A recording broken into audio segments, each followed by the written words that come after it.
এই গরমে পাকা বেলের শরবত খেলে আমাদের শরীরের জন্য কি কি উপকারিতা হয় এটা আমরা অনেকেই জানি না।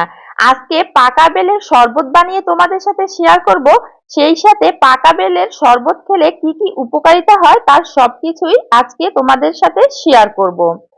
পাকা বেলের শরবত খেলে হজম শক্তি বৃদ্ধি পায়, কোষ্ঠকাঠিন্য দূর হয়, শরীরের রোগ প্রতিরোধ ক্ষমতা বাড়ে এবং বিভিন্ন রোগের উপশম ঘটায়। পাকা বেলে প্রচুর পরিমাণে vitamin A, vitamin C, phosphorus ও ক্যালসিয়াম, পটাশিয়াম থাকে। পাকা বেলে অনেক উপকারিতা রয়েছে। আমরা যে কোনো খাবার খাই সেগুলোর উপকারিতা সম্পর্কে যদি জেনে বুঝে খাই তাহলে কিন্তু ভালো হয়। এই গরমে বেলের শরবত খেলে কি কি উপকারিতা হয় আসুন সংক্ষেপে জেনে নিই। হজম শক্তি বৃদ্ধি করে পাকা বেলের শরবত খেলে, শরীরকে সতেজ রাখে, রোগ প্রতিরোধ ক্ষমতা বৃদ্ধিতে সাহায্য করে, কিডনি সুস্থ রাখে, কোষ্ঠকাঠিন্য দূর করে, এছাড়াও গ্যাস্ট্রিক ও আলসার প্রতিরোধ করে, চোখের দৃষ্টি প্রখর করে। আমরা কিন্তু অনেকগুলো উপকারিতাই তোমাদের সাথে শেয়ার করলাম। আজকে আমি পাকা বেলের শরবত বানাচ্ছি আর বেলটা পুরোপুরি হাতে মেখে নিয়েছি। হাতেই আমি এই শরবতটা বানাবো। বেলের শরবতটা এইভাবে হাতে মেখে করলেই আমার কাছে বেশি ভালো লাগে। প্রথমে আমি বেলগুলোকে চটকে নিয়েছি, এরপরে পরিমাণ মতো পানি আর স্বাদ মতো চিনি দিয়ে দিব। এরপরে হাত দিয়ে ভালো করে কচলে কচলে চিনিটাকে গলিয়ে নিব। আর বেলের ভিতর কিন্তু অনেক আঁশ থাকে আর বেলের বিচিও থাকে, এগুলো ব্লেন্ডার করে করলে বেলের শরবতটা আমার কাছে তিতা লাগে, তাই আমি হাত দিয়েই সবসময় করে থাকি। এখন এই বেলের শরবতটাকে সেকে নিতে হবে। অলরেডি কিন্তু শরবত হয়ে গিয়েছে।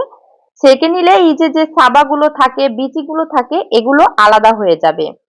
হাত দিয়ে এবার এই ছাঁকনিতে একটু ঘষে ঘষে নিলেই এই নিচ থেকে তরল পদার্থটা বের হয়ে যাবে, আর যে সাবাগুলো থাকবে এগুলোকে কিন্তু ফেলে দিতে হবে, তাহলেই বেলের শরবতটা খেতে বেশি ভালো লাগে। এই দেখতেই পাচ্ছেন ছাঁকনি দিয়ে ছেঁকে নিয়েছি আর উপরে কিন্তু আমার ছাবাগুলো রয়ে গেছে। তো এগুলো এবার আমি ফেলে দিব। দোকানে কিন্তু এই বেলের শরবত, এক গ্লাস শরবত 20 টাকা বিক্রি করে। বাসায় যদি একটা বেল এভাবে শরবত করা যায় তাহলে পরিবারের সবাই মিলে একসাথে খাওয়া যায়। আর গরমে শরবত খাওয়ার উপকারিতা কি আমরা তো জেনেই গেলাম। আর কালারটা কি সুন্দর এসেছে দেখতেই পাচ্ছেন। একটু পাতলা করে এই শরবতটা করলে খেতে ভালো হয়। তো সবাই চেষ্টা করব এই গরমে এরকম পানীয় জাতীয় খাবার খাওয়ার বেশি বেশি। আর শরবত হলে তো কোনো কথাই নেই। তো এবার আমি দুইটা গ্লাসে একটু আইস কিউব দিয়ে দিব, কারণ শরবতটা যদি একটু ঠান্ডা হয় তাহলে খেতে কিন্তু বেশ ভালো লাগে। আইস কিউব দিয়ে আমি বেলের শরবতগুলোকে নিয়ে নিয়েছি। হাজবেন্ড আবার এই শরবতটা খুবই পছন্দ করে, সেই সাথে আমার ছোট্ট ছেলেও আজকে প্রথমবার এই এক গ্লাস শরবত ও একা একা খেয়েছে। তো বন্ধুরা, আজকের ভিডিওটা ভালো লাগলে অবশ্যই কমেন্ট করে জানাবে। আজকে এখানে বিদায় নিচ্ছি। আল্লাহ হাফেজ।